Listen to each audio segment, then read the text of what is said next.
Bonjour à tous, heureux de vous retrouver. Nous sommes en live dans le cadre de notre partenariat avec Wall Data. Je suis Mathieu Lebrun pour ceux d'entre vous qui ne me connaîtraient pas.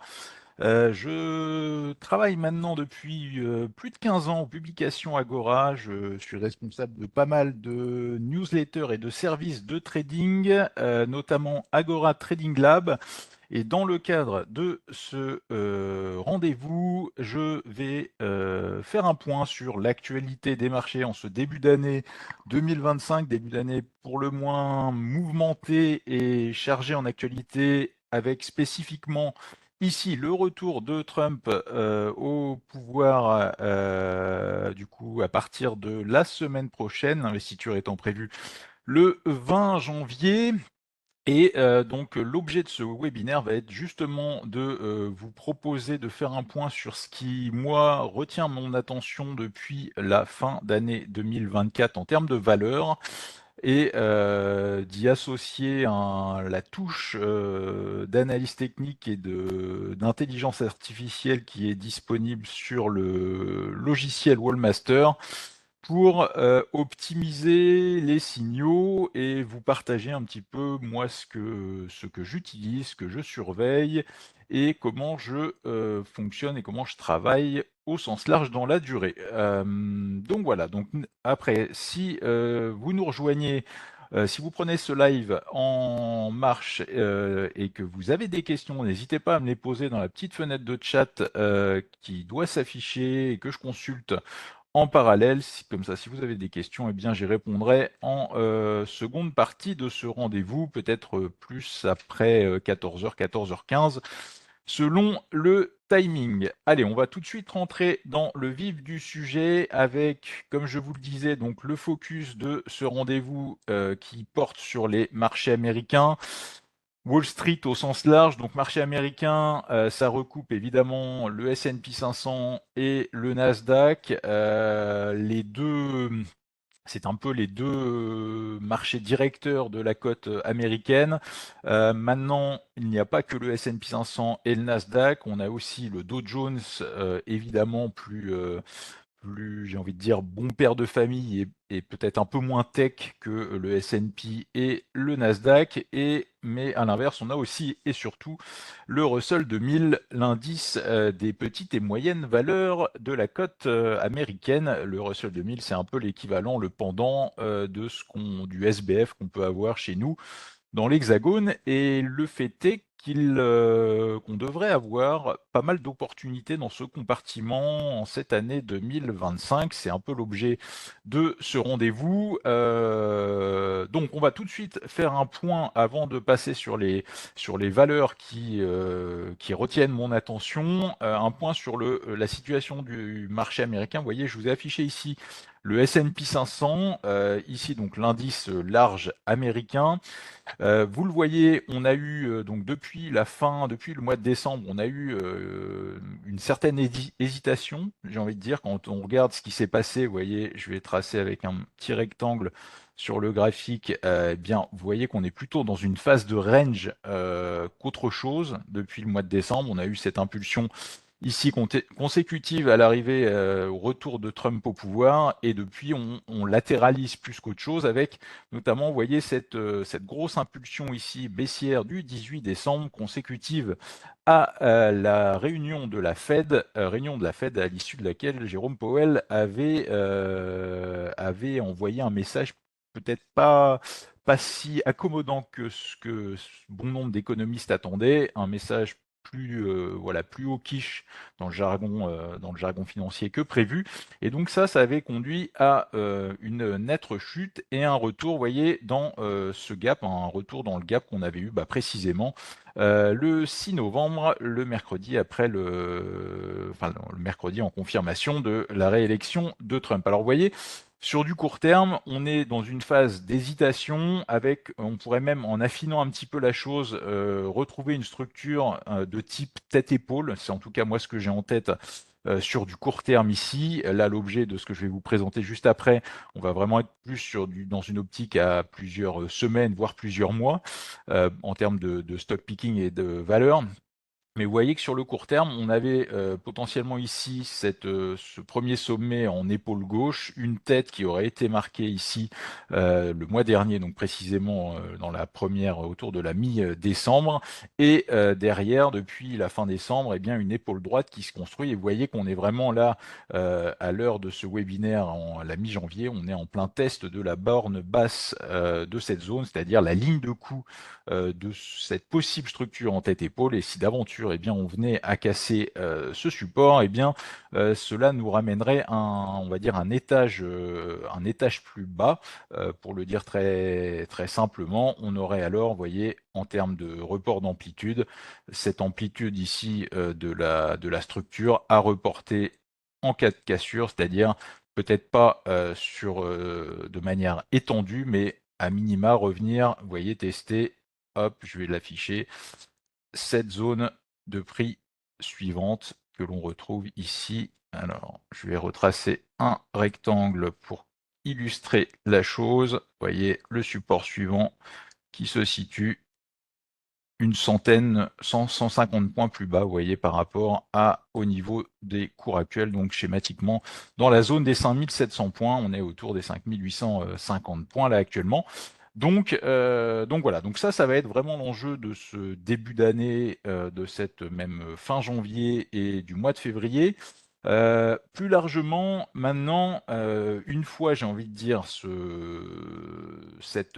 mois de janvier passé, ce qu'il faut avoir en tête, c'est qu'on va, comme vous le savez, avoir un retour de Donald Trump aux affaires.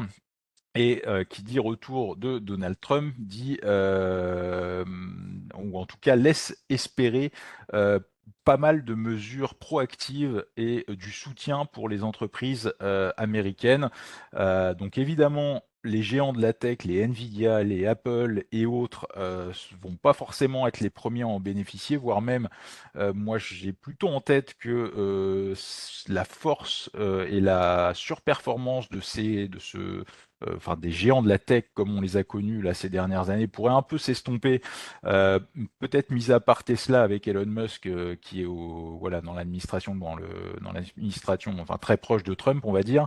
Mais mis à part Tesla, en fait, je serais pas étonné qu'on ait plutôt une stabilisation ou une sous-performance de ce compartiment. La faute, l'une des raisons en tout cas me concernant, elle est simple, c'est que les tensions, on se souvient lors du mandat précédent de Donald Trump, qu'on avait pas mal de tensions commerciales entre Pékin et la Maison Blanche, entre la Chine et les États-Unis pour faire simple.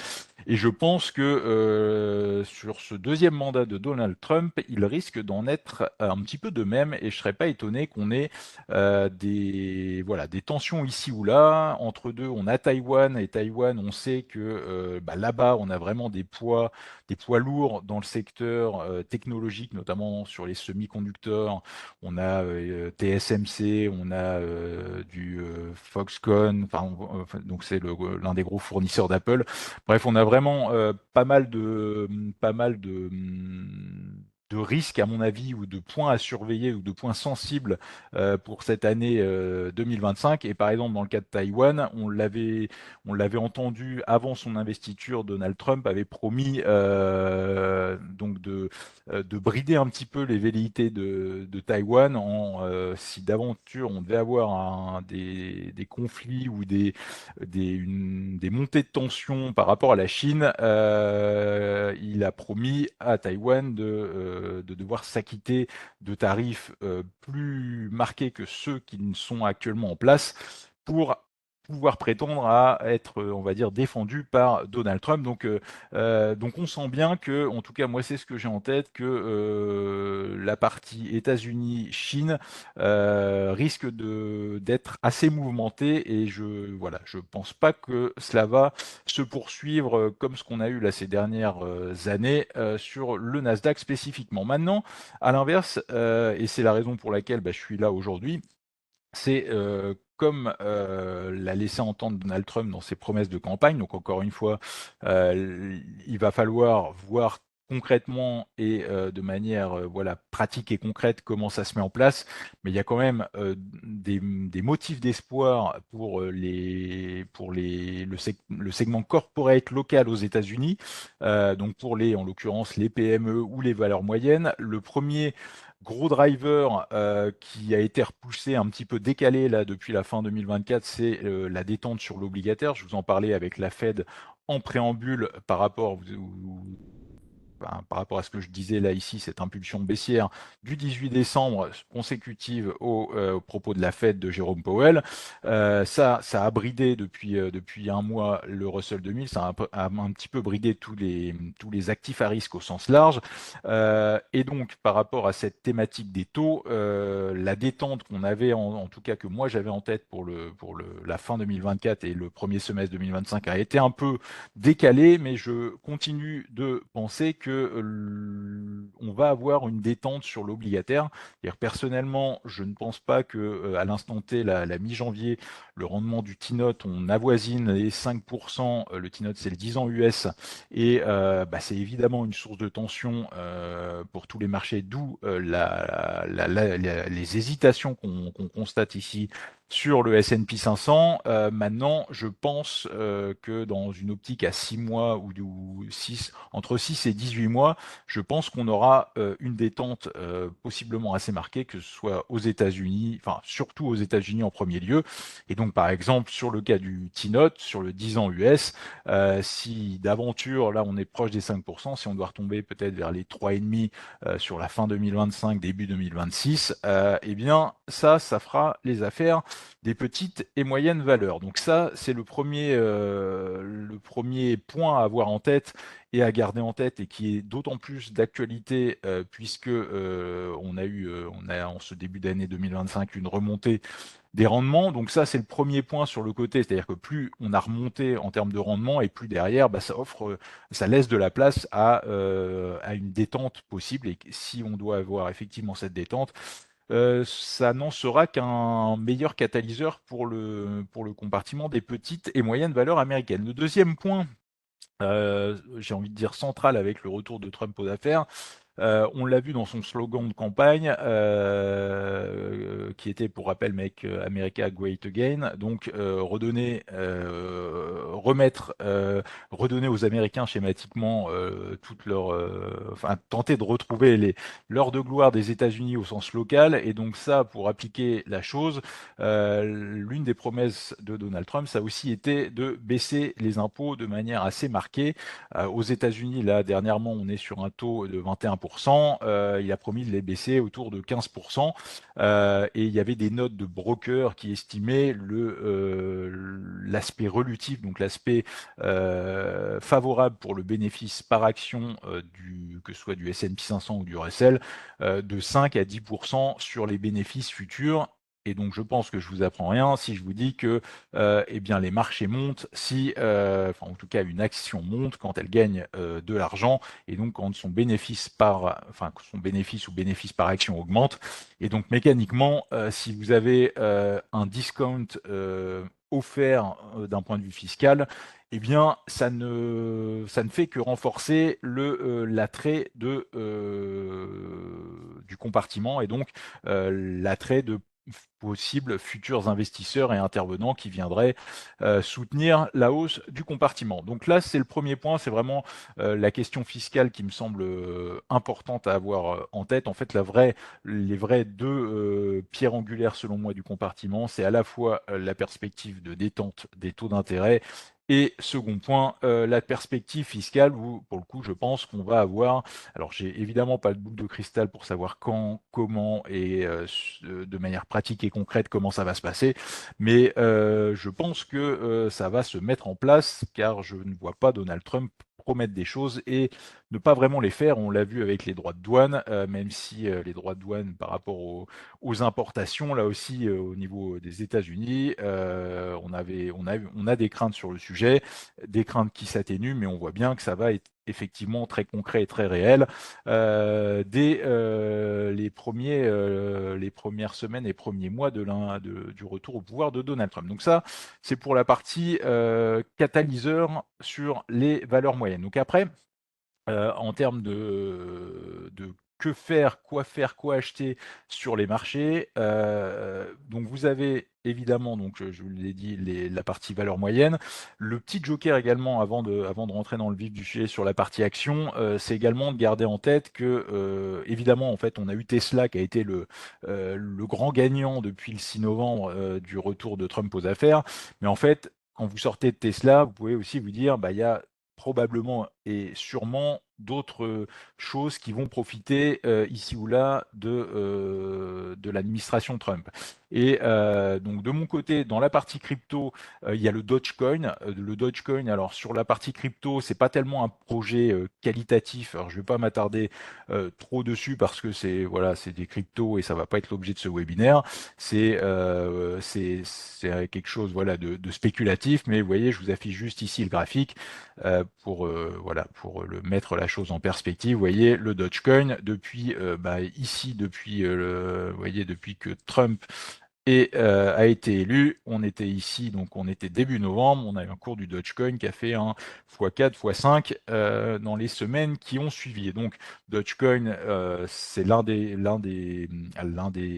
des cryptos qui peut être à suivre, avec évidemment Tesla et Elon Musk surtout en toile de fond. Alors je le redis, c'est pas forcément euh, un projet, moi, au niveau fondamental, j'ai envie de dire, qui est très qualitatif. C'est vraiment, on est vraiment dans le schéma des mêmes coins. Maintenant, il n'empêche que c'est pas parce que ça n'a pas franchement d'utilité pratique et concrète et réelle que ça ne veut pas dire que ça ne va pas faire un x3, x5 ou x10 dans les mois et années qui viennent. Et le meilleur exemple, eh bien, c'est ce qui s'est passé sur la crypto depuis 2 mois. Alors, maintenant, au-delà, quand on a vu le point central de se dire si j'ai pas envie de faire du Tesla, si j'ai pas envie forcément de faire des cryptos ou que des cryptos, alors là aussi, pour terminer sur la partie crypto, c'est vrai que je pense que on l'a vu là aussi avec le Bitcoin qui est passé de 50 000, 60 000 dollars au mois de novembre à 100 000 dollars là sur la fin 2024 et début 2025.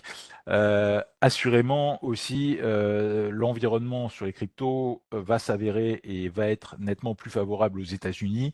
Et là aussi, je pense qu'on a une réserve de catalyseurs possibles, potentiels, qui me font dire que toute la partie crypto, on devrait encore avoir de belles choses à faire cette année et schématiquement durant le mandat de Donald Trump sur cette thématique. On l'a vu sur la partie crypto, je vais pas refaire l'actualité, mais vous l'avez probablement lu. Donald Trump a commencé à poser l'éventualité de créer une réserve stratégique comme ce qui se fait aux États-Unis sur le pétrole et bien de faire la même en Bitcoin. Euh, donc voilà, il y a vraiment une émulation, on l'a vu, il y avait Gary Gensler, le président de la SEC, la SEC c'est l'AMF américain, et en gros, cet homme-là, Gary Gensler, était un peu un anti-crypto historiquement, et eh bien on l'a vu depuis que Trump a été réélu, cet homme-là a annoncé sa démission, alors j'ai pas le tenant et aboutissant, mais je pense qu'on c'est un peu Donald Trump qui lui a gentiment ouvert la porte du départ. Donc voilà, donc en fait, on a vraiment tout un environnement réglementaire là aussi aux États-Unis qui me semble intéressant sur la partie crypto. Et la raison, du coup, la transition, j'ai envie de dire, toute trouvée avec mes valeurs, en tout cas les valeurs que j'ai que j'ai à l'œil à l'instant T. Donc c'est des choses qui évidemment évoluent au gré des mouvements de marché, de l'actualité. Mais en tout cas, c'est des choses que j'ai à l'œil depuis la fin 2024. Et la première société, donc c'est Bit Digital. En fait, j'ai classé si vous voyez toutes les listes, enfin toutes les valeurs que j'ai à l'œil schématiquement alors hors évidemment le S&P 500 et le Dogecoin dont je vous ai parlé. Mais sinon, toutes les autres valeurs sont des choses que j'ai à l'œil pour cette année 2025 et peut-être 2026. Donc attention, ça ne veut pas dire on fait pas ici de conseils d'investissement spécifiques. C'est juste un échange à titre informatif, je le rappelle. Voilà, n'oubliez pas si vous voulez mettre des billes sur telle ou telle société de faire vos recherches. Maintenant, en termes de stock picking, j'ai classé en fait c'est les sociétés susceptibles de profiter du mandat de Trump en sous-catégories. On va le voir, donc il y a le pétrole, j'ai envie de dire évidemment, enfin plus les parapétrolières, il y a le nucléaire, il y a l'environnement carcéral, il y a quelques thématiques annexes autour du lithium ou des choses comme ça, des petits jokers. Et le premier point central qui fait la transition avec ce que je vous disais juste avant sur le Bitcoin et les crypto-monnaies, donc regroupe en fait Bit Digital, Mara Holding que vous retrouvez ici, vous voyez, hop, donc Mara Holding, Bit Digital et CleanSpark. Alors la thématique de fond, je ne vais pas m'attarder et m'étendre trop sur la partie technique parce que ça va être juste après. Je vais vous présenter un petit peu le Wallmaster et comment je l'utilise en termes d'indicateurs, notamment par rapport à si vous me suivez dans mes services, les guides que j'ai faits qui reprennent les bases en fait de ce qui a été développé chez Walldata avec le Wallmaster et qui a été implémenté, on va dire amélioré avec le temps, avec l'IA. Donc ça, ce sera dans un deuxième temps. Et donc, pour commencer avec ce que j'ai en tête et ce que j'ai à l'œil pour cette année 2025. Alors, vous voyez, la première valeur que je surveille, c'est Bit Digital. Bit Digital comme Mara Holding, comme CleanSpark. Alors, vous pouvez retrouver, il y a toutes les informations, vous avez vraiment pas mal. Vous voyez, je vais vous charger des pages, mais vous allez que ce soit sur d'autres sites, des zones bourse ou Boursorama ou n'importe quel autre site d'information, vous avez les détails en termes de fondamentaux de ces sociétés. Vous voyez, vous pouvez aller voir plus d'informations. Vous voyez, le point central de Bidigital, Mara Holding et CleanSpark, c'est que c'est des mineurs de Bitcoin, évidemment, et qui sont en fait à la confluence entre la partie Bitcoin et la partie intelligence artificielle. Pour preuve, eh bien, rien que sur Bit Digital, là vous voyez, c'était le lien que je vous avais posté, on voit que Bit Digital eh bien, travaille avec, je vous le donne en mille, Nvidia. Donc c'est un peu le cas, c'est un peu la même histoire pour Mara Holding, pour CleanSpark. Et donc l'idée, c'est vraiment en tout cas moi, c'est vraiment ce que j'ai en tête, c'est d'essayer de trouver des catalyseurs quand je me place sur une action de catalyseurs de hausse à venir. Et autant vous dire que bien quand on est sur une action qui mélange Bitcoin, crypto et IA, je pense que on est là où l'action se passe très simplement. Pour étayer en outre la chose qui est vraiment intéressant dans ces trois sociétés, c'est que là aussi ça va dans le sens en fait on retrouve, en fait c'est vraiment symptomatique de l'intérêt à mon sens de la chose, c'est que vous voyez quand on regarde les actionnaires de ces trois sociétés, donc là je vous parle de Bit Digital, mais c'est la même que ce soit pour Mara Holding ou Mara Holding, il y a aussi BlackRock, vous voyez, en actionnaire. On retrouve Van Eck. Mara Holding, quand on regarde, c'est un peu la même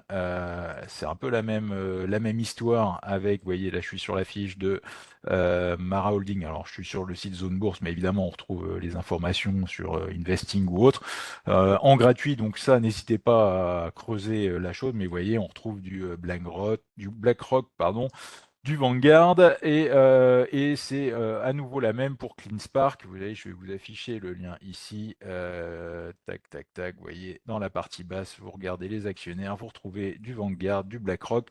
Donc là, pour le faire très simple, pour la dire très simplement, BlackRock, Vanguard, au cas où vous n'en auriez jamais entendu parler, c'est des gestionnaires de fonds il n'y a pas plus gros en fait que BlackRock, tout simplement, au niveau monde. Et donc, quand vous avez des BlackRock et autres qui mettent des billes dans ce genre de société, eh bien moi, c'est typiquement ce que j'ai envie de voir en termes d'actionnaires, c'est-à-dire que vous savez que vous êtes backé par des gros, c'est-à-dire que moi, alors ça paraît bête, mais voilà, au risque d'enfoncer des portes ouvertes, on va dire, c'est toujours quelque chose que j'aime bien faire quand je sais que j'ai un gros d'actionnaires qui est intéressé, qui est au capital et qui est susceptible de continuer à acheter, eh bien, ça me conforte à l'idée que le business et la société méritent attention. D'un point de vue trading maintenant. Donc voilà, gardez en tête voilà ces trois sociétés Bidigital, Mara Holding et CleanSpark. On est, comme je vous le disais, à mi-chemin entre enfin plus qu'à mi-chemin même, entre le Bitcoin et l'IA, avec tous les trois qui travaillent avec des. Je vous ai mis là uniquement une news autour de Nvidia, mais on avait plein de deals qui avaient été signés ici ou là avec d'autres acteurs du même type AMD ou des choses comme ça. Après, ça va pas être l'idée de faire de passer une heure dessus spécifiquement, mais je pense que ces trois sociétés-là pourraient tirer leur épingle du jeu en cette année 2025. Alors, vous voyez, là, je vous ai affiché un graphique de Bit Digital pour le coup. Vous voyez sur la partie sur le Wallmaster, je suis en base hebdomadaire, ça veut dire que chaque bougie représente une semaine de cours de cotation. Et bien, vous le voyez, en fait, là, on est dans une phase très neutre, c'est-à-dire ce range ici, le rectangle que j'ai tracé. Alors, on va le voir juste après dans l'utilisation, moi, de mes indicateurs en analyse technique. Il y a le concept de volatilité avec les bandes de Bollinger.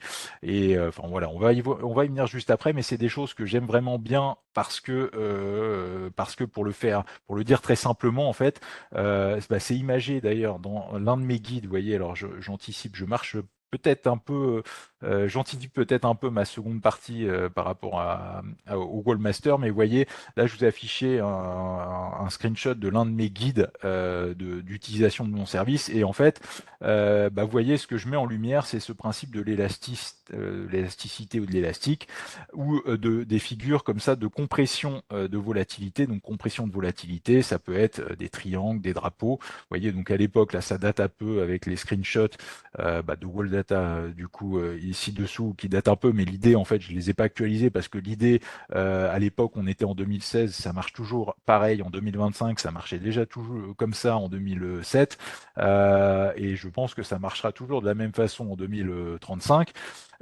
Donc l'idée c'est quoi? C'est que quand on est dans des phases, vous voyez, de compression de volatilité, et bien généralement quand ça sort de ces phases, c'est souvent des mouvements très impulsifs, c'est-à-dire de trouver en fait ce que j'appelle des sous-jacents explosifs.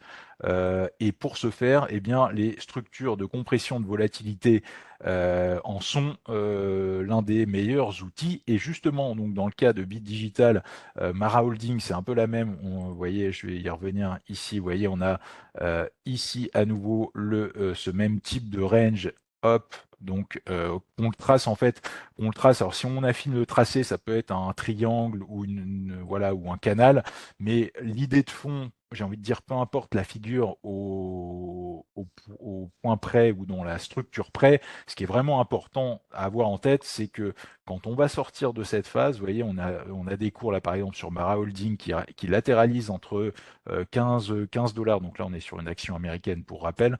La plupart de celles dont je vais vous parler sont américaines. Et donc quand on a des phases comme ça très neutres entre moins de 15 dollars et moins de 30 dollars, eh bien généralement quand on sort de ces phases, ça va souvent vite. Et moi, mon parti pris pour cette année 2025, ça va être une sortie par le haut à la fois de Mara Holding ou dans la même structure de Bit Digital. Vous voyez, on a un range comme ça entre 2 et ici sur Bit Digital 2 et 5 dollars. Et je serais pas étonné, en tout cas c'est ce que j'ai à l'œil, que quand on scie, évidemment, après ce qui peut se passer dans un scénario baissier et qui infirmerait, c'est qu'on sorte par le bas.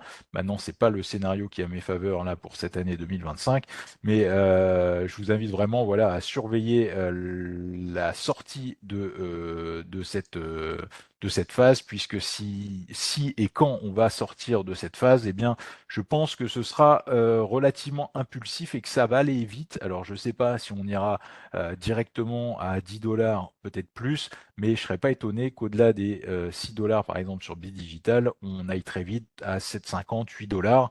Et donc, c'est un peu la même histoire sur la thématique, idem avec Mara Holding, avec des niveaux à ajuster. Mais voilà, gardez ça en tête. En tout cas, moi, c'est ce que j'ai à l'œil pour cette année 2025. Et c'est vrai que ce que j'aime vraiment bien et ce qui marche vraiment bien dans la durée, c'est cette conjonction d'éléments fondamentaux news flow ou de catalyseur possible d'un point de vue fondamental en termes d'activité, le Bitcoin, les cryptos, l'IA, et la structure graphique et technique qu'on constate sur telle ou telle action.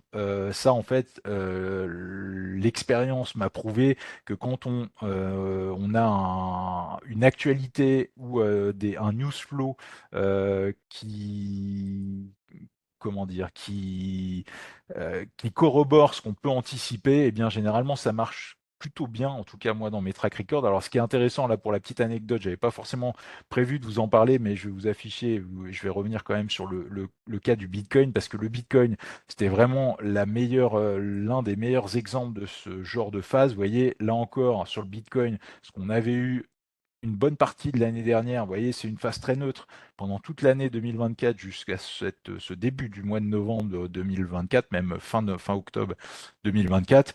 On avait un Bitcoin qui ne faisait strictement rien, qui latéralisait comme ça dans un rectangle, un trading range, une figure de compression de volatilité. Et vous avez vu ce qui s'est passé sur le Bitcoin depuis la fin octobre.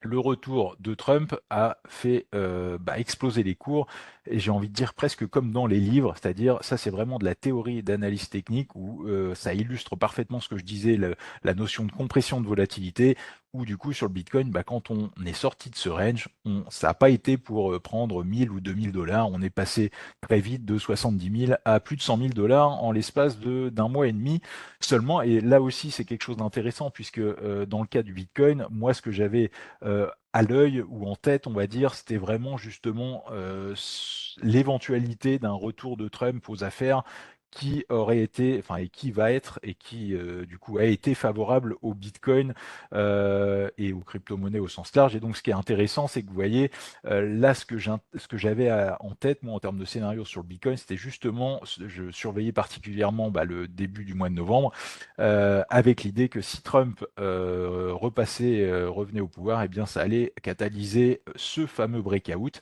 Et donc c'est exactement ce qui s'est produit. Alors et du coup c'est la raison pour laquelle j'insiste sur ce schéma-là, parce que en fait quand vous reprenez du Bit Digital, du Mara Holding, on est un peu dans les mêmes thématiques. Alors après spécifiquement sur la partie action, je pense évidemment qu'il va falloir surveiller sur les actions les publications propres, ce que j'appelle le news flow propre de ces sociétés. C'est-à-dire que si évidemment Bit Digital n'a plus de financement et est un peu pris à la gorge par la remontée des taux, évidemment ça viendrait un petit peu mettre de l'eau dans le vin à mon scénario. Maintenant, à l'instant T, mon scénario, c'est pas celui-là. C'est comme sur le Bitcoin, par exemple, si ça avait été Kamala Harris qui passait, j'étais moins convaincu à l'idée qu'on ait les relais sur le Bitcoin. Mais quand on a acté le retour de Trump, et bien là pour le coup c'était en tout cas à mon sens le top départ de la hausse. Et c'est vrai que si ceux d'entre vous qui me suivent dans mes services ici ou là ou dans crypto trading spécifiquement pourront en attester que le mois de novembre et le mois de décembre, quand on a comme ça le Bitcoin qui prend 30 ou 40%, dans le même temps, il y a beaucoup d'autres cryptos qui explosent littéralement. Vous voyez, alors là, c'est pareil, j'avais pas prévu de vous parler de ça, mais c'est l'une des cryptos que j'avais depuis un moment, le Ripple, le XRP. Vous voyez, là aussi, une très belle illustration, compression de volatilité pendant alors, je vais vous afficher, je suis sur le Ripple là en base hebdomadaire, donc chaque petite bougie représente une semaine de cours de cotation. Vous voyez, on a eu quasiment 2 ans de range, ici une phase très neutre, très comprimée, et le top départ sur le Ripple, c'était le départ de Gary Gensler de la SEC. Parce que la fondation XRP est en procès avec la SEC, justement avec Gary Gensler qui était en opposition, et donc le fait que l'homme parte, eh bien, ça a libéré ça a levé, on va dire, une grosse épée de Damoclès sur le projet, la crypto spécifiquement, et quand vous avez dans le même temps le Bitcoin qui va, bref, un certain alignement des planètes, eh bien, vous voyez ce qui se passe sur le Ripple, on était à 50 centimes, on est passé à 2,50 $ en l'espace de 6 semaines seulement. Donc voilà, donc c'est vraiment que ce soit là aussi le Ripple ou le Bitcoin, ça illustre vraiment l'importance de ces phases, en tout cas, vous voyez, préalables de compression de volatilité. C'est vraiment ça qu'il faut garder en tête, c'est que quand on sort de ces phases-là, ça va souvent très vite. Donc voilà, et à mon sens, je pense que les Bit Digital ou Mara Holding, alors je ne vais pas vous affirmer qu'il en sera de même, mais je vous invite vraiment à les surveiller cette année parce que je pense que on pourrait avoir quelque chose qui se rapproche. Alors peut-être pas aller faire un x5 non plus, mais toute proportion gardée sur une action, déjà aller prendre du 100% dans les mois ou années qui viennent, ce serait tout de même pas mal. Alors voilà, donc le premier angle, c'est la partie Bitcoin crypto, liée avec un saupoudré, j'ai envie de dire, d'un petit mélange d'intelligence artificielle. Je pense qu'on est précisément dans les thématiques dans lesquelles il faut être. Le petit joker en restant indirectement dans la tech, c'est cette société, c'est NanoX Imaging. On est sur une société, alors pour le coup, on est sur une société israélienne ce qui est assez intéressant, alors là, c'est pas spécifiquement du Bitcoin ou de la crypto, c'est même pas du tout lié, mais c'est vraiment en fait ce que j'aime vraiment bien. Vous voyez, c'est toujours ce même schéma.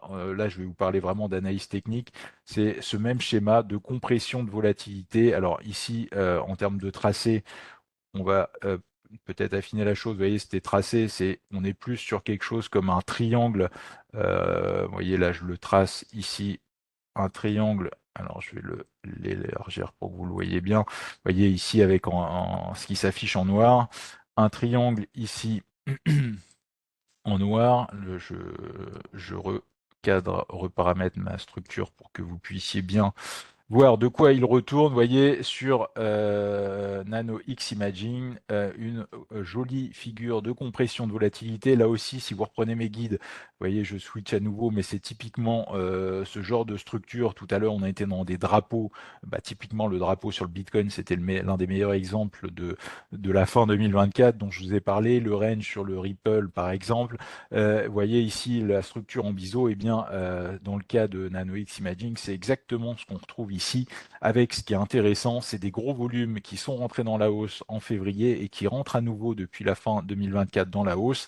En plus, sur NanoX Imaging, ce qui est intéressant, c'est que le news flow est opportun à mon sens, c'est-à-dire ils ont eu des autorisations de la FDA, la FDA, je suis en train de chercher le nom de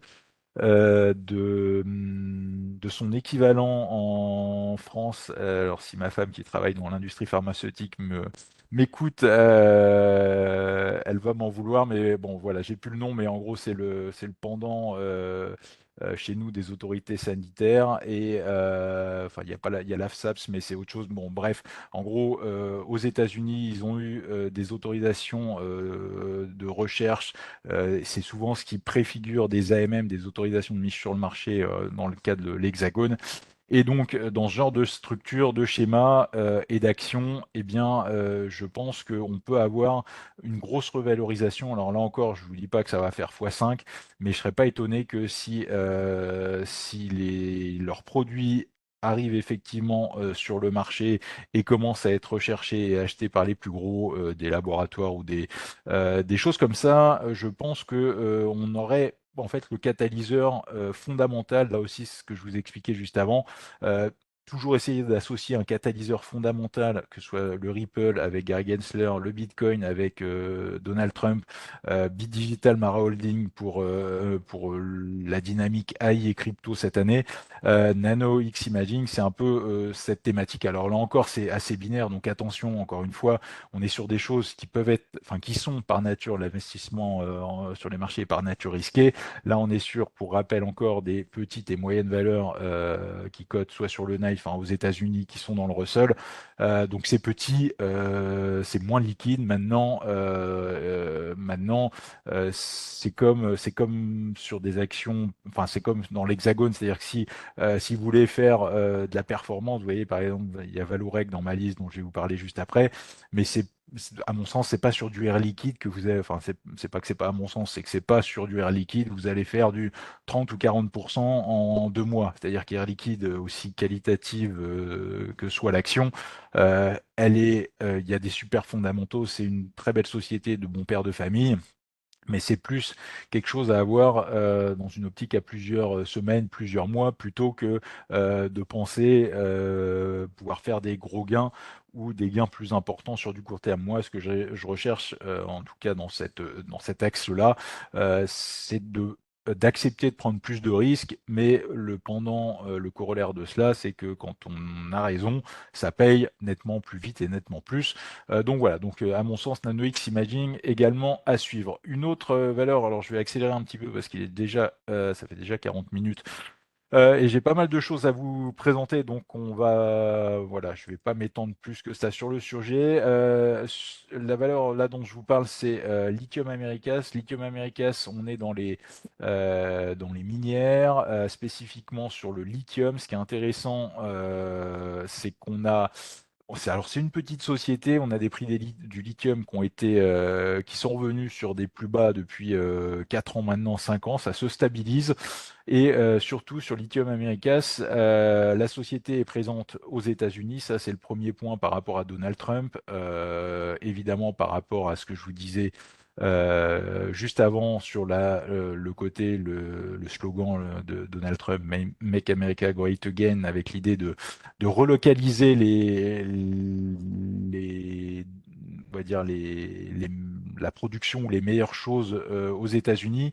Et donc là, je vais vous pousser un petit lien. Là, c'était pareil, c'était sur Zone Bourse, je crois. Ouais, alors non, c'était pas ce lien-là sur Zone Bourse, mais vous voyez, Lithium Americas, en fait, ils ont signé des deals sur une mine de plus de 600 millions de dollars avec accessoirement General Motors, qui est le plus gros constructeur aux États-Unis. Et donc là, en fait, vous voyez, alors après, pour vous passer un autre petit lien, alors je vais fermer mes liens antérieurs, mais j'avais écrit sur le sujet sur notre site La Bourse au quotidien. Vous voyez, ça date d'octobre, mais pour le coup, ça n'a pas tellement changé. Alors, je parlais de différentes choses, mais notamment, je revenais sur le cas du lithium. Vous voyez, avec des cours qui étaient retombés sur leur plus bas. Et alors là, on était sur des minières peut-être aurifères plus spécifiquement, mais ce qui était intéressant, c'est que dans le cas de Lithium Americas, on a des prix du lithium qui se stabilisent et du coup un aspect capitalistique qui me plaît bien, avec des deals qui se mettent en place avec des acteurs très locaux comme General Motors, qui risquent d'être en premier gagnant par rapport à la politique américaine. Et donc, par rapport au lithium, le lithium, je pense que je vous apprends rien, voilà, c'est une matière première essentielle spécifiquement pour les batteries. Et donc, il y a une opposition entre la Chine et les États-Unis. Et je pense qu'avec le retour de Trump aux affaires, je serais vraiment très surpris s'il ne voulait pas, surtout avec Elon Musk à côté.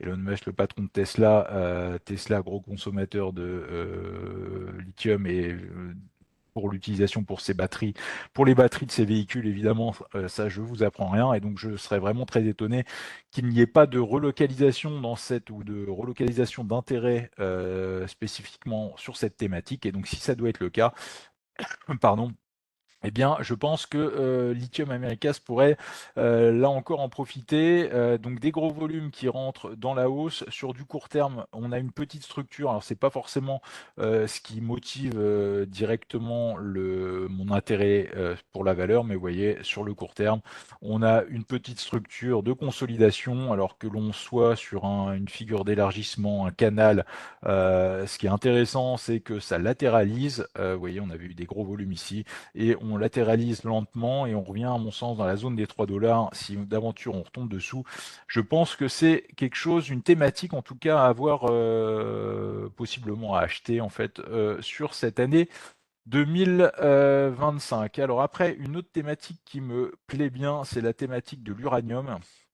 L'uranium, alors j'avais prévu, alors je ne vous ai pas affiché toutes les valeurs euh, plus pour des questions de timing. Sur l'uranium, alors je vais supprimer mes petites fenêtres antérieures, mais là aussi, j'avais écrit des choses sur la thématique. Vous voyez, ça va s'afficher sur notre page.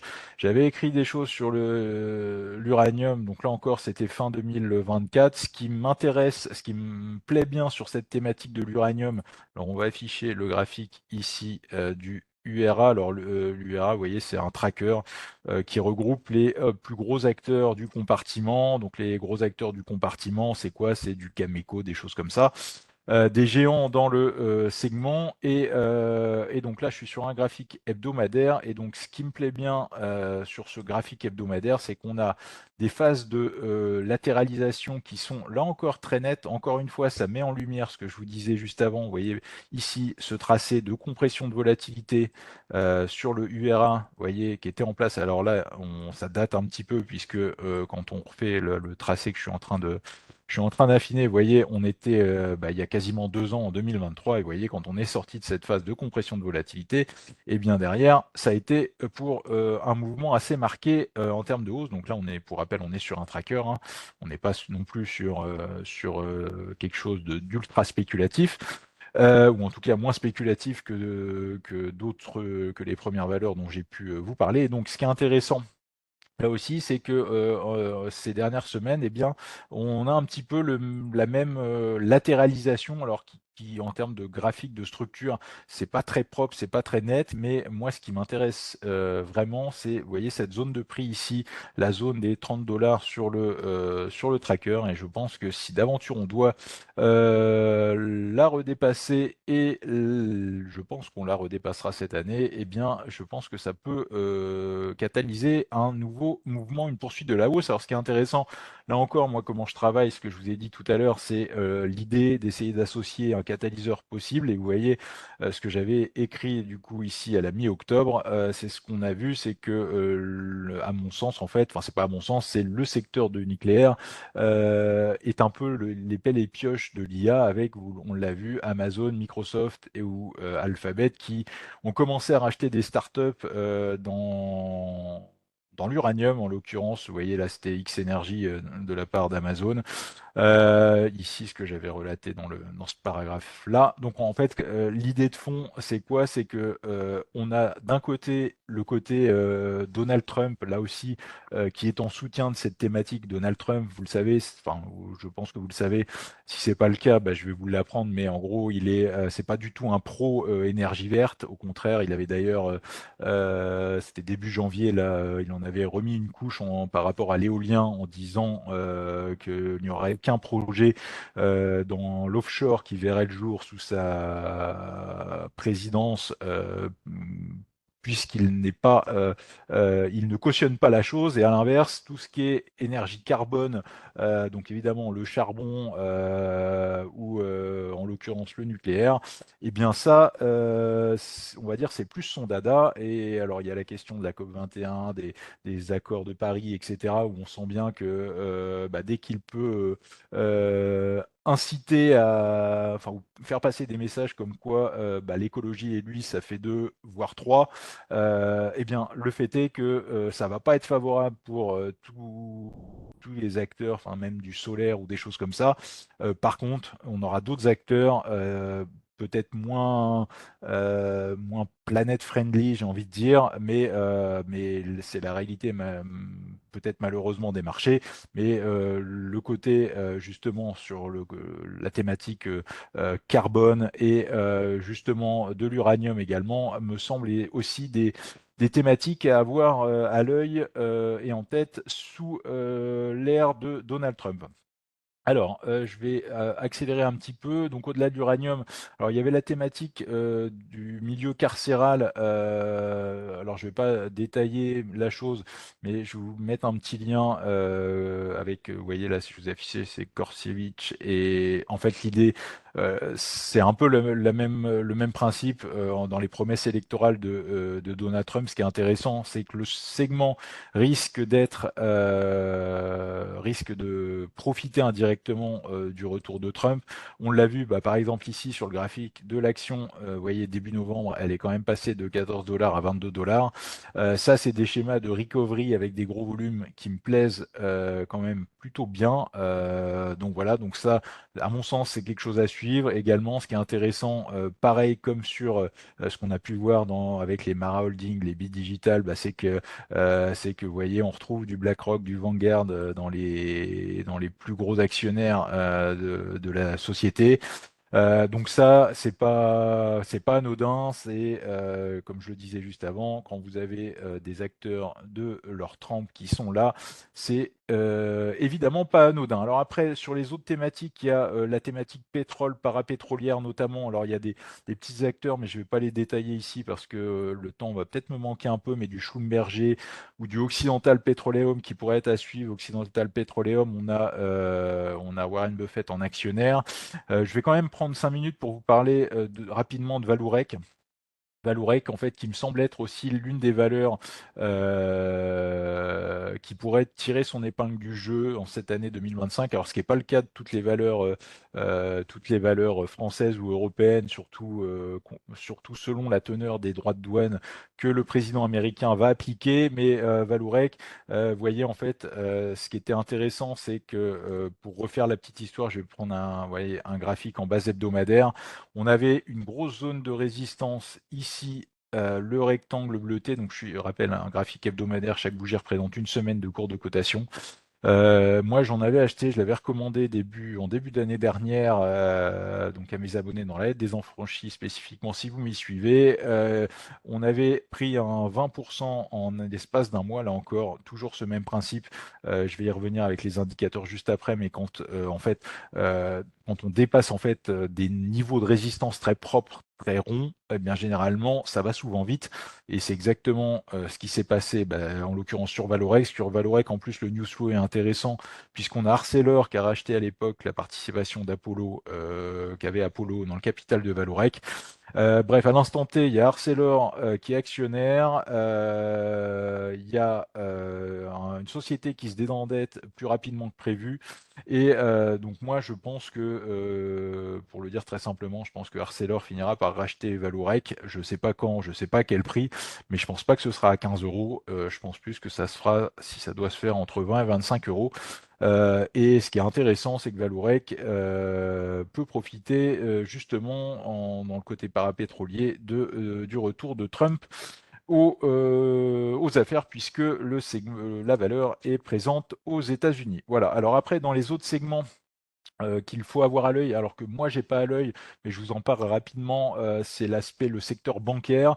Le secteur bancaire, moi aux États-Unis, me fait pas forcément rêver. Alors justement là, aujourd'hui, lors de ce live, nous sommes le mardi 14 janvier, à partir de demain, le 15 janvier, donc on va avoir pas mal de grosses banques américaines de premier plan qui vont publier du JP Morgan, du Citigroup, le BlackRock également. Alors on n'est pas sur une banque, mais sur un gestionnaire d'actifs sur BlackRock.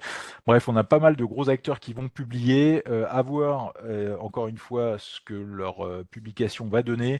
Maintenant, moi, sur le compartiment bancaire, alors ce qui est intéressant, c'est qu'évidemment, ce compartiment profite des taux longs. Maintenant, ce qui me dérange un petit peu, enfin, profite, j'ai envie de dire, dans le côté rémunération, mais le revers de la médaille, c'est que je pense qu'il ne faut pas occulter le risque. Vous vous souvenez, début 2023, quand on a vu des faillites dans des bancaires régionales, la cause de cela, ça avait été le début enfin, la vitesse de la remontée des rendements obligataires américains. Et ces dernières semaines, ce qu'on voit sur l'aspect obligataire, ça continue à monter. Donc, pour rappel, quand les rendements obligataires montent, ça veut dire que les cours des obligations baissent. Et ça, les cours des obligations, elles sont inscrites dans le bilan des banques. Et je pense que c'est toujours l'un des risques, notamment sur les bancaires régionales, qu'il faut quand même garder en tête pour cette année 2025. Donc voilà, c'est la raison pour laquelle moi, spécifiquement, j'ai pas tellement le compartiment des bancaires à l'œil. Alors, maintenant, on va passer du coup sur la partie module et comment je fonctionne, comment je travaille dans la partie analyse technique.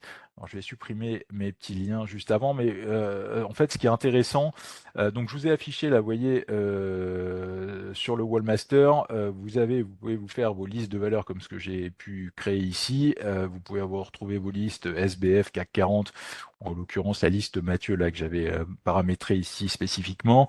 Ce qui est intéressant avec du coup avec le Wallmaster, c'est que vous pouvez paramétrer des modules de détection de signaux automatiques. Ça, c'est vraiment quelque chose d'intéressant, surtout quand vous screenez, en fait, quand vous avez un large panel d'actions à couvrir. C'est-à-dire que si vous voulez, moi, quand j'ai commencé du coup à mes débuts, c'est vrai que je screenais les valeurs une par une, des choses comme ça.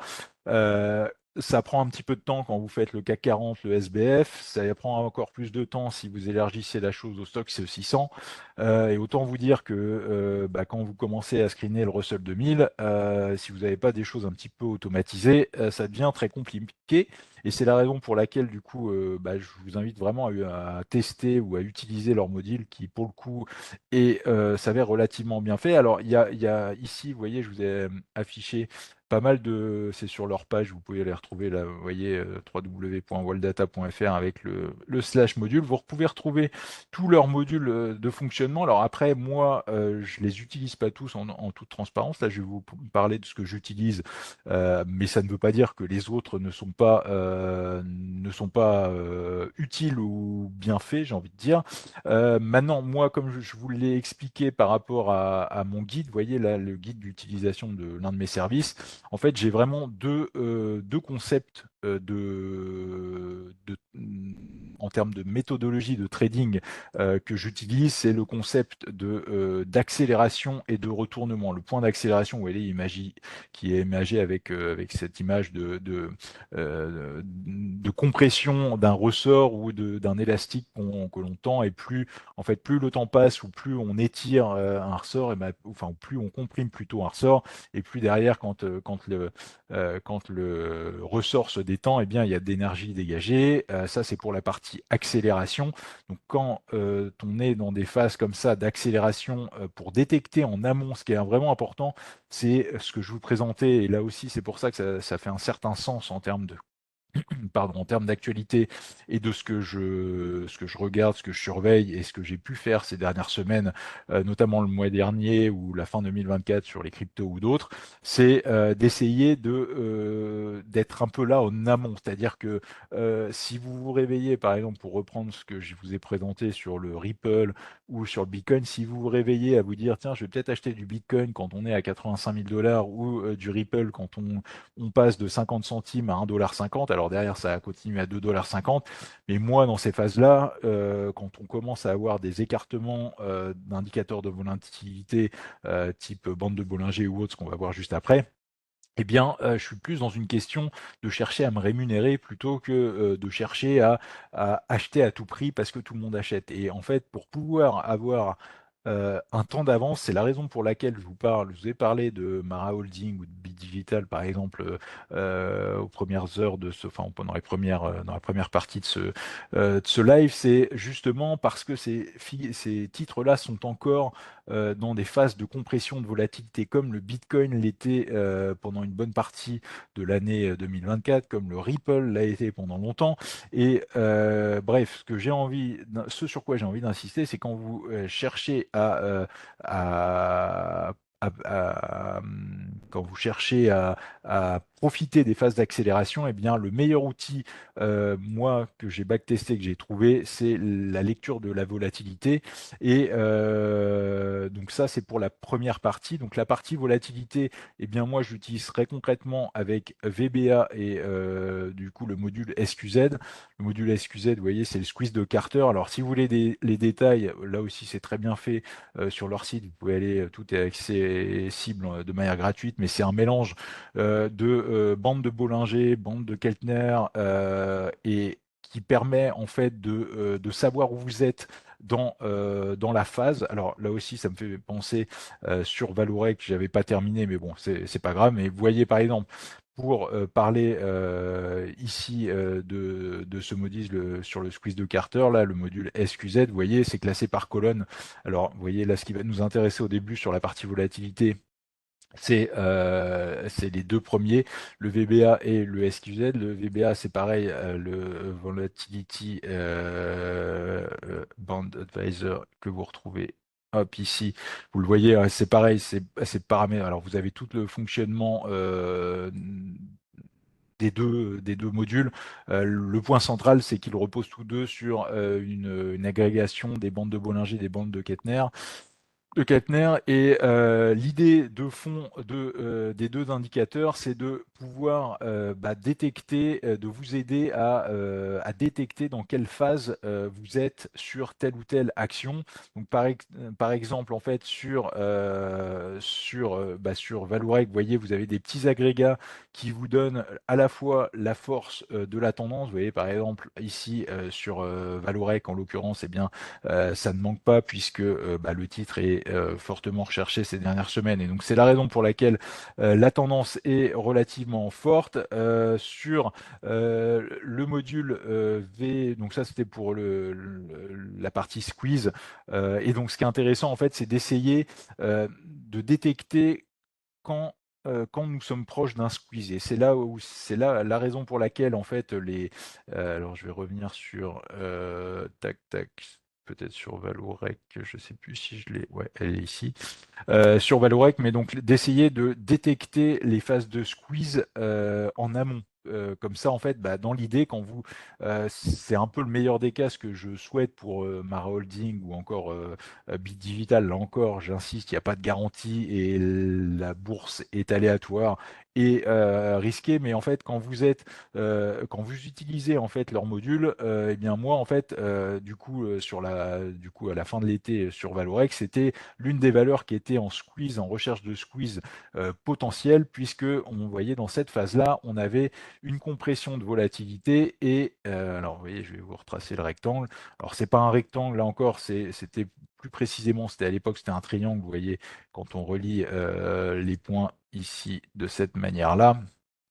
Alors, je vais la réajuster pour imager mon propos. Vous voyez, on était sur une structure voilà, de consolidation en triangle, mais que l'on soit encore une fois en triangle ou en rectangle ou en range, donc l'idée de fond c'est pas tellement important, j'ai envie de dire, de savoir si on est dans un triangle ou dans un rectangle. L'idée c'était vraiment de savoir qu'on était aux prémices de quelque chose, et c'est exactement ce qui s'était passé. C'est en fait la raison, c'était le même principe de que ce qu'on pouvait retrouver en fait en début d'année 2024, parce qu'à l'époque elle était également ressortie dans ses critères, les deux critères VBA et SQZ, avec l'idée qu'un break de volatilité, un squeeze pouvait suivre, et c'est exactement ce qui s'est produit. Et donc c'est vraiment là aussi intéressant, c'est-à-dire qu'après quand vous faites tourner, alors vous voyez, vous avez des livres, vous pouvez vous faire vos listes de valeurs du CAC 40, du SBF, du NYSE ou du S&P, du Nasdaq, selon ce que vous suivez. Mais vous voyez, vous avez des petits modules comme ça, vous savez, en fait, ça vous indique que, par exemple, là, Veolia, en squeeze, on n'y est pas. Quand on regarde ici sur la ligne Veolia, vous voyez, il n'y a rien qui sort, c'est marqué aucune opportunité pour le moment. Donc comme ça, quand vous faites tourner vos screeners sur le CAC 40, par exemple, vous savez que là, à l'instant T, il n'y a pas alors ce sera peut-être le cas, ça changerait peut-être demain ou dans les jours qui viennent, mais alors l'idée, moi après, je fais ça quotidiennement et je fais tourner ça après de manière hebdomadaire le week-end pour actualiser mes vues de plus long terme. Mais l'idée, c'est vraiment de vous simplifier la chose pour ne pas avoir à aller screener action par action toute la cote. Comme je vous le disais, si vous faites ça sur le stock 600, eh bien, c'est ce que j'ai fait pendant longtemps et croyez-moi, ça prend un peu, voire trop de temps. Voilà, donc c'est la raison pour laquelle aujourd'hui, avec les outils l'automatisation que l'on connaît tous, eh bien, il y a beaucoup de choses qui sont qui nous simplifient le quotidien, et donc ce serait dommage de s'en passer. Alors après, je vais regrouper en fait les trois indicateurs suivants, donc la notion de divergence, de retournement et des chandeliers. Vous voyez, div, ret, CDL. Alors c'est CHD dans les modules, mais là encore, vous voyez, on va aller les retrouver toujours. Vous voyez, CHD Chandelier, c'est toujours sur leur même tutoriel. World Data module, vous avez tous les explicatifs. Il y a même une petite vidéo de guide qui est plutôt bien faite. Et donc pour le fonctionnement, en fait, l'idée, la raison pour laquelle je vais regrouper, c'est qu'on a vu en fait dans les deux premières colonnes le point central autour de ce que moi je recherche d'accélération, c'est-à-dire mes deux méthodes de trading et d'intervention sur le marché, c'est la recherche de points d'accélération, de phase d'accélération. Quand je dis recherche de phase d'accélération, c'est pour pouvoir tenter de l'anticiper un minima, c'est-à-dire ce que je vous disais, c'est que moi je cours pas après le papier et c'est pas quand un actif va prendre 20 ou 30% que je vais acheter un petit peu en mode FOMO. Je me pose la question en amont. Il y a des fois ça marche pas. Par contre, quand ça marche, bah, je suis très vite tranquille et c'est la finalité justement d'utiliser ces deux indicateurs, donc VBA et la partie squeeze. Pour la partie accélération, vous voyez, donc là, c'est ce que je vous ai présenté juste avant. Maintenant, vous voyez, c'est exactement ce que j'explique. Puis attendez l'effet boule de neige. C'est-à-dire quand ça casse, c'est bien derrière. Vous avez des ordres stop. Alors ça, c'est autre chose. On va pas s'étendre sur la chose, mais vous avez des achats stop qui se déclenchent et en fait, vous avez un effet boule de neige qui auto-entretient la hausse, comme ce qu'on a vu sur Bitcoin ou sur pas mal d'autres choses juste avant. Et donc l'idée, bah, quand vous pouvez être à minima en amont de ces mouvements, eh bien c'est évidemment beaucoup plus facile à gérer. Alors après, le dernier point donc, qui regroupe ce que je vous disais, les trois derniers indicateurs, c'est moi ce que je recherche, la notion de retournement. C'est-à-dire le point central en fait de toute enfin, de mes deux gros axes, c'est la gestion du risque. C'est-à-dire que quand je suis sur une recherche de point d'accélération, eh bien en fait, euh, je sais que si ça y va, ça va statistiquement y aller assez vite. À l'inverse, par contre, si ça y va pas, si on reste par exemple dans ces phases de consolidation, que l'on soit en range ou en triangle ou en autre, ça ne veut pas dire non plus que ça va partir en sens inverse. Donc ça, c'est vraiment cette notion de gestion du risque et de money management qui est intéressante. C'est-à-dire que bah, si j'y vais, si le marché me donne raison, bah, je vais gagner 3, 4, 5 fois ce que je risque. À l'inverse, si ça y va pas, bah, je vais statistiquement 2 fois sur 3 avoir le temps de reprendre mes billes et peut-être y retourner plus tard, comme ça a pu être le cas sur le Bitcoin, mais ça ne veut pas forcément dire que ça va partir en sens inverse. C'est ça aussi le point central. Donc le côté money management et le deuxième point central pour bien gérer son risque et appliquer la notion de money management, c'est ces recherches, moi, de trade, de ce que j'appelle de trade de retournement, donc de trouver des structures dans lesquelles les zones de prix, dans lesquelles les cours sont susceptibles de se retourner. Euh, pour trouver ces zones de prix, évidemment, il n'y a pas de formule magique, il n'y a pas de formule magique, et il n'y a pas de vérité, il n'y a pas de panacée, il n'y a pas de vérité absolue. Maintenant, en bourse et en analyse technique, il y a quand même des indicateurs qui augmentent vos probabilités de trouver la chose, de détecter ces zones, et c'est la raison pour laquelle bah, vous avez les dives. Alors, la notion de divergence, là aussi, c'est ce que j'explique dans mes guides. Vous voyez, divergence, c'est quand on a un indicateur. Alors, je vais pas expliquer le détail du fonctionnement là encore. Si vous allez sur le petit module Divergence Pro, tout est parfaitement expliqué. Donc c'est l'indicateur voilà, qui diverge, comme son nom l'indique, par rapport au comportement du cours. Et donc ce qui est intéressant, là, vous voyez, c'est dans mes guides, bah, la divergence, en fait, quand vous voyez des divergences se former, eh bien c'est un premier signe d'essoufflement. Alors soit de la hausse quand on est en tendance haussière préalable, soit essoufflement de la baisse si on est à l'inverse en tendance baissière préalable. Alors après, ce qui est intéressant, et c'est la raison pour laquelle moi je recoupe avec plusieurs indicateurs, c'est-à-dire que j'utilise pas uniquement le module par exemple divergence seul. Alors là encore pour la partie très pratique et très concrète, vous voyez, vous pouvez aller chercher bah, des choses qui se matérialisent sur vos indicateurs, sur votre liste. Vous voyez par exemple sur Valeo, on en avait qui s'était matérialisé, vous voyez en partie basse ici fin d'année, avec un cours qui va plus bas, l'indicateur lui ne va pas plus bas, d'où le fait qu'elle soit retenue, qu'elle apparaisse en divergence. C'est le même principe sur, vous voyez, sur Thales. Thales d'ailleurs, bah, ce que j'avais évoqué sur le plateau de l'émission Trade ou pas Trade d'ailleurs, de Société Générale la semaine dernière précisément. le mercredi, ça devait être mercredi 8 janvier, bref.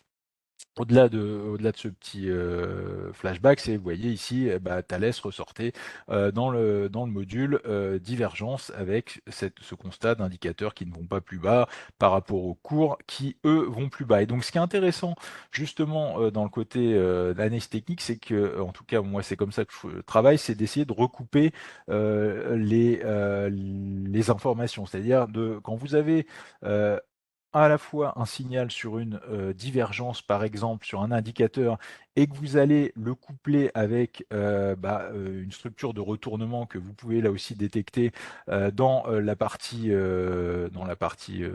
petit module ici, eh bien ça augmente en fait vos probabilités d'avoir raison. Et là aussi, ce qui est intéressant, c'est de recouper en fait quand vous avez deux ou trois validations vertes de la part du module, eh bien, ça augmente en fait mathématiquement vos probabilités d'avoir raison. C'est-à-dire que si vous achetez une action juste parce qu'il y a une divergence, certaines fois ça va marcher, d'autres pas, enfin comme toujours. Mais par contre, si vous achetez avec une divergence et que vous couplez la chose avec la lecture des chandeliers, ça va être l'objet ici, vous voyez, de mon guide d'ailleurs que j'ai fait là encore avec des screenshots de Wall-Data à l'époque et ça n'a pas vraiment pris une ride. Vous voyez, il y a différentes typologies de chandeliers.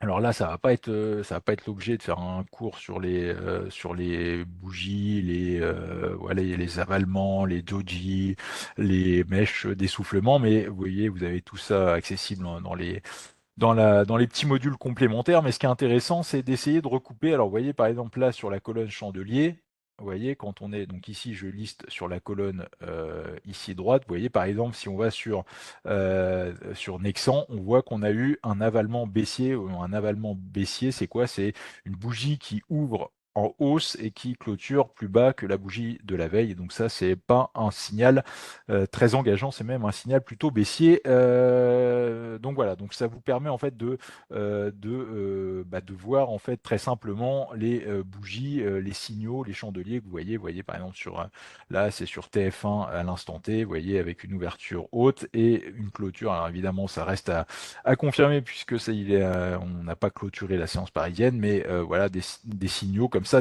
d'avalement baissier. Alors après moi, pour tout vous dire sur le côté avalement, c'est là aussi où après le côté, c'est important de recouper les indicateurs. Par exemple, sur cet avalement sur TF1, moi, il me semble de moindre importance puisqu'on n'a pas tellement de grosses phases de hausse antérieure. C'est-à-dire que vous voyez, on avait souvent des structures en avalement qui marquent une hésitation, mais sans franchement acter derrière de retournement durable. La raison, elle est simple, c'est qu'antérieurement, on est plutôt dans une tendance baissière sur la valeur. Et donc, c'est la raison pour laquelle je vous invite, quand vous utilisez, moi c'est comme ça que je fonctionne, quand vous utilisez un chandelier, les indicateurs en chandelier, d'essayer de recouper les chandeliers avec d'autres indicateurs, par exemple de retournement. Moi, ce que j'attendrais, par exemple sur TF1, ce serait plus vous voyez, la figure inverse, par exemple, typiquement celle-là sur le curseur du 20 décembre en avalement pour le coup haussier. Vous voyez, avalement haussier, donc c'est l'inverse de ce qu'on a là actuellement. C'est-à-dire, on a un titre qui ouvre bas le 20 décembre et qui va clôturer de manière forte au-delà des plus hauts et des plus bas de la veille, donc de cette séance du 19. Et donc ça, c'est un signe de force. Et ça montre que ça se passe ici, que la réaction des cours est intéressante. Et ce qui est en plus important, spécifiquement sur cette séance du 20 décembre, c'est que vous voyez, on avait une mèche basse d'essoufflement. Là aussi, par rapport au module, c'est ce qu'on retrouve, vous voyez, alors que ce soit dans les marteaux ou dans les doji, vous voyez, c'est la partie basse en fait de ces bougies. Pour rappel, les bougies, ça fonctionne comment? On a à gauche le niveau d'ouverture, on a à droite le cours de clôture, et entre deux, on a ce qu'on appelle le corps de la bougie, c'est-à-dire les évolutions intraday de l'action. Et donc, ce qui est intéressant, dans le cas de TF1, par exemple, quand on est ici sur la partie basse, c'est que quand on a fait une tendance baissière et qu'on voit apparaître des mèches basses d'essoufflement, eh bien, c'est généralement qu'on est plutôt proche d'un creux qu'autre chose. Et alors, ça me fait penser, vous voyez, pour parler des structures en avalement, l'une d'entre elles qui m'a vraiment marqué, vous voyez, c'est par exemple cette structure ici qui était apparue le 26 juillet. Je suis revenu, vous l'avez vu sur Valorec, l'action Valorec. Ici, ce qui était intéressant, c'est exactement ce que je viens de vous dire, c'est-à-dire un avalement haussier pour le coup, c'est-à-dire on a un titre couvre à moins 7, moins 8% et qui clôture finalement dans le vert. Ce qui est d'autant plus intéressant là, c'est qu'on avait un titre qui avait publié la veille au soir, le 25, qui avait fait un profit warning et qui finalement malgré cela eh bien, a été acheté. Donc ça c'est typique de signaux de présence d'acheteurs et de zones de creux. Et vous voyez en fait, quand on dézoome ce qui s'est passé sur Valorec avec 6 mois de recul, on voit que ce niveau, alors on a latéralisé dedans pendant plusieurs semaines, mais en fait ce niveau n'a jamais été cassé, ce qui illustre bien l'importance de la chose. Et donc c'est typiquement ça où quand on a, par exemple sur Valorec, vous voyez, pour revenir sur le fonctionnement de l'avalement baissier, vous voyez, ce qui était intéressant, c'est qu'antérieurement, sur Valorec, le temps de afficher le graphique, vous voyez, hop, on avait antérieurement une tendance baissière ici préalable. Hop, donc là je l'illustre rapidement. Voilà, c'est pour vous montrer que antérieurement on avait une tendance, on avait un titre qui était en tendance baissière et que derrière, eh bien, on a eu des acheteurs sur qui plus est un niveau clé et donc ça confortait la pertinence de la chose. Donc voilà, donc l'idée c'est d'essayer de regrouper un petit peu ces indicateurs, ces informations que les méthodes, que les modules peuvent nous renvoyer. Alors je parle des modules, mais vous voyez dans mes guides, là aussi, à l'époque, quand je les ai réalisés, c'était le même principe. Vous voyez, j'avais déjà parlé de structure en avalement, ici, avalement baissier.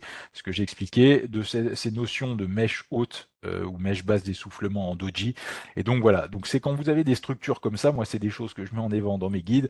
Et c'est ce qu'on le retrouve, en fait, de manière très automatisée, beaucoup plus automatisée, en tout cas, qu'à l'époque, dans les modules de Wall Data. Et donc, en fait, quand vous avez comme ça, sur vos listes de valeurs, quand vous les faites tourner et que vous voyez un signal haussier, alors ce qui est peut-être pas le cas là à l'instant T, par exemple sur TF1, ce qu'on a évoqué juste avant, mais si vous avez d'aventure un schéma haussier avec par exemple un avalement haussier, une structure ici qui apparaîtrait en divergence haussière dans le module divergence, voilà, et dans ces trois typologies de modules, et bien quand vous avez trois cases vertes, et bien là, c'est généralement là. Alors ça, évidemment, ça arrive pas tous les matins et ça arrive pas sur toutes les actions, mais quand ça se produit, c'est généralement de bon augure pour tenter de timer des retournements. Et ce qui est intéressant, c'est que par exemple sur Valorec, l'idée par exemple sur des avalements haussiers, des mèches basses, des divergences, c'est que vous savez que si ça doit marcher, votre stop il est très proche, il est très court. C'est-à-dire que sur Valorec, moi j'en avais longtemps parlé pendant l'été ou pendant l'automne à tous mes abonnés. J'avais dit que cette bougie c'était un petit peu ce que j'appelle une bougie contrôle et que pour moi elle devait marquer un point bas. Alors après, en fait, le fait est que ça s'était confirmé dans la durée. Il y a eu, en toute transparence, il y a eu des moments où j'avais un peu douté, puisque généralement, ce qui marche assez bien, c'est sur le court terme. Et après, plus le temps passe, plus selon les évolutions, à l'époque, il y avait le pétrole qui était hésitant. Bref, voilà, il y avait eu pas mal d'éléments incertains en complément, mais ça montre bien que quand vous avez comme ça une conjonction d'éléments, eh bien ça, en fait, ça augmente votre probabilité d'avoir raison, ce qui est évidemment intéressant en bourse, et surtout dans le cas que ce soit des structures de retournement, donc avec ces trois modules-là, ou des phases d'accélération, donc en squeeze, en point central, c'est en squeeze de Boulanger, ou de recherche de phase d'accélération. Donc accélération, ça marche dans les deux sens. Ça peut être évidemment accélération haussière, mais aussi baissière si vous faites du SRD ou d'autres choses, des produits dérivés. Et donc si c'est le cas, eh bien en fait c'est le fait de recouper ces indicateurs qui augmente en fait votre taux de réussite. Et en tout cas moi c'est comme ça que je fonctionne. Donc encore une fois, je vous le disais, il y a plusieurs modules, hein. Il y en a beaucoup d'autres que moi j'utilise pas par backtesting et